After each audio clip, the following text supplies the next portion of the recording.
In this video, we continue our discussion on conditional block of statements. Now, just pause the video and go through the question for a moment. Okay, I hope you have gone through the question. Now we have been asked, let's go step by step. The first thing that we have to do is we have to accept marks in 3 subjects. Okay, so let's do that, right? Let's accept the marks of students in 3 subjects. So let's have sub 1. Let's prompt the user like we always do. So we'll say enter marks in first subject, right? And what we can do is we can typecast it using int because we know that marks will always be an integer value. Similarly, we'll accept the marks for the remaining 2 subjects. Let me just make the changes. This will be sub 2. This will be sub 3. So we want the marks in the second subject as well as the third subject. So that takes care of the input from the user. Now what we have to do is we have to calculate the average. Okay. Now, in order to calculate the average, what we can do is we can find the sum and then divide it by 3. So in order to find the sum, what we can do is, in fact, we can directly calculate the average. Can we not? We can say AVG is equal to the sum of the values sub 1 plus sub 2 plus sub 3 and then divided by 3. Okay, so this will give us the average. Now after we have the average, what we can do is let's print it out. Let's print out the average. For everyone's convenience, we can say average is equal to AVG. Now they've asked us to print grade depending on these conditions. So if you have a look, we have multiple conditions, right? We have more than 2 conditions.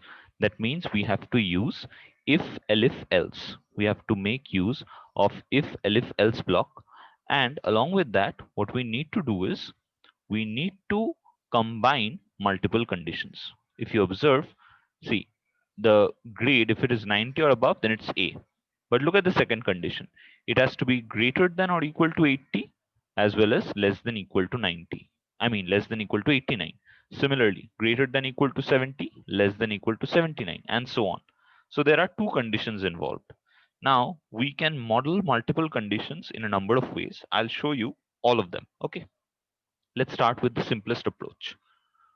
So the first thing that we need to do is we need to write an if statement saying that if AVG is greater than or equal to 90, then 1, 2, 3, 4, like always, we'll print grade A. So we print grade A. Next, what we do is we go back to the beginning of the line. We start an elif statement. The elif condition will be AVG is greater than equal to 80, and so it has to be greater than equal to 80 as well as less than equal to 89. So we have 2 relational conditions involved. One is AVG greater than equal to 80 and the other is AVG less than equal to 89, right? Next is 1, 2, 3, 4. So we print grade B. Next condition is, if you observe, if you look at the third condition, it's 70 to 79, right? So previously we had 80 to 89.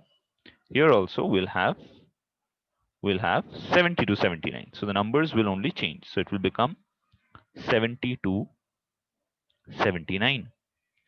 Now after this, let me just go down a bit.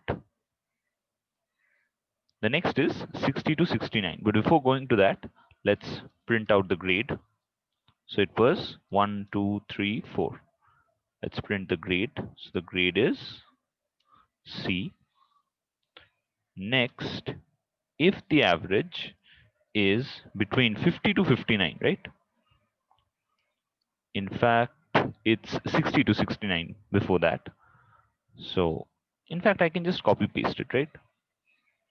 Yeah, so it's 60 to 69. If it's between 60 to 69, then 1, 2, 3, 4. The grade that will be printed is grade D. Next, we have 50 to 59, right? So once again, there'll be an elif condition, and now the range will be 50 to 59. So for this, we have 1, 2, 3, 4. Once again, we'll have to print grade D plus. It's D plus. And if none of the conditions, so if you have anything that does not satisfy all these conditions that I've highlighted, if you have a student with an average which does not satisfy any of these conditions, that means we'll have to come to the else part. And in the else part, what do we have to do? In the else part, we'll have to print unsuccessful, right? So if you remember, the else part means the default conditions. That means all conditions above the else. So all the conditions above the else, when not satisfied, will bring us to the else block. So we can print grade. In fact, it's unsuccessful, right? If it's below 50. See, if it doesn't satisfy any of these conditions, that means the average is below 50. So in that case, we have to print unsuccessful. So let's print out unsuccessful, right? That takes care of that. And yes, the assumption was very clear that the maximum marks in all subjects is 100. That's why we could sum it up and then divide it by 3. Okay. So that takes care of that. Now let's try to save this and let's try to run this. So let me just open up the command prompt. Let me go to my desktop because that is where I have my file, and the file is called grade.py. So let's run this. Let's call it grade.py. Now they'll ask for the marks. Yes, so the marks in first subject, let's say it's the student is very good and he gets the following marks, let's say 89, 90, and 95. And there you have it. The average is 91.33. So if you do the math, you'll find that the average comes out to be what you see on your screen. And most importantly, the grade is A. If you have a look, if it's 90 or above the average, then the grade had to be A. And that is exactly what we got here. We got a grade A because the average was way above the 90 mark, right? Even if it was not way above it, but still it was it was a good way above. Anyway, let's try another execution. Let's say if the student failed to perform well, let's say 45, 49, let's say 23, and the average comes out to be 39.0, so it's unsuccessful. So it's below 50, then it's unsuccessful. So in this way, you can test the remaining conditions. You will see that you get the desired result in all cases. Now, what I want to show you is here we have used two conditional statements, right? In all the elif statements that you see, there are two conditional statements involved, and both the conditional statements have been connected using the logical AND. Now, there is a different way of doing this as well. Instead of using two conditions, what we could do is we could have something like this. See, if the average is greater than equal to 90, fair enough, we print grade A. If it's not, then what do we check? If it is greater than equal to 80, just have a look. If I just remove the second condition, it would mean the same thing. See, let's say a student secures 83 as an average. So the first condition is not satisfied. Then only you will come to the second condition, which is denoted by the elif statement, AVG greater than equal to 80. Now that will be satisfied, right? Because 83 is greater than equal to 80. Now if you ordered the values in decreasing order, if you ordered the conditions, if you ordered the conditions with values in decreasing order, then what can happen is you can remove the second part and simply have the first part, right? So the first part suffices. The first part is enough and we get the right result. So if let's say a student has received an average of 67, then look at this.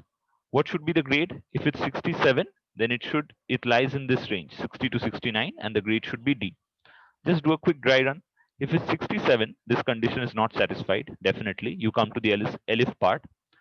67 is not greater than or equal to 80. So you come to the next elif statement.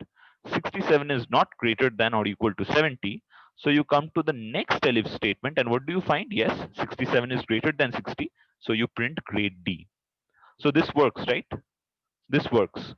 So let's try to run this now. So let's try with the same values. So if I execute this, let's say the first mark is 89, like we saw here, like in the first case we saw. So it's 89 followed by 90 followed by 95. Yes, it's a grade A. And if we try it again with the second set of values where the result was unsuccessful, so it was 45, 49, just expand this, and 23. And it's unsuccessful again, and the average comes out to be the same as well. So it works, right? Now, there is a third way of going about doing this program, and that would introduce us to a concept of chaining relational operators. So what do you mean by chaining relational operators? I'll show you with an example. See, the first condition will remain the same because it involves only one value because it's 90 or above. So it wouldn't change. The next one is what? 80 to 89. So the average lies in this range, right? 80 to 89. So what you can do is you can say AVG is greater than equal to 80. In such cases, what happens is you would put the variable term, which in this case is AVG, your average, in the middle. And then what you would have is you would have the two values on either side of it, right? We write such statements for mathematical inequalities. For mathematical statements, when you solve mathematical problems, you write such statements, right? You write such statements. So this is very common. This is very common in math, but this is not supported in most programming languages, but Python allows this. And this is known as chaining relational operators. So you're chaining, that means you're combining multiple relational operators in a single statement. And then again, what you find is you can do the same thing here. So you can say 79 greater than equal to AVG, and similarly 69 greater than equal to AVG, and finally 59 greater than equal to AVG. So this works. So if you want to execute this, now you could have gone the other way around as well. That means instead of having 89 here and the relational operator greater than equal to, you could have had less than equal to. So you could have had less than equal to, and you could have had 80 here and 89 here. It means the same thing. Okay, so let's try this. Let's try to run this. Let me just clear the screen for you. So if it's 89, let's okay, 89 is not a command, right? Let me execute this and then enter 89, 90, and 95. And there you have it. The average comes out to be the same like we had seen earlier, and the grade also comes out to be A. Let's try one more time. Let's say the marks we had entered was, yes, 23 was one, 45 was another one, and 49, I think, was the third. And there you have it. The average again comes out to be 39, and the grade is unsuccessful. So this is how you would use the various relational operators for your conditional statements. If you found this video useful, do like it and subscribe to our channel. If you have any doubts, please feel free to leave them in the comment section below. I hope you found this video useful, and I'll see you in the next one. Thank you.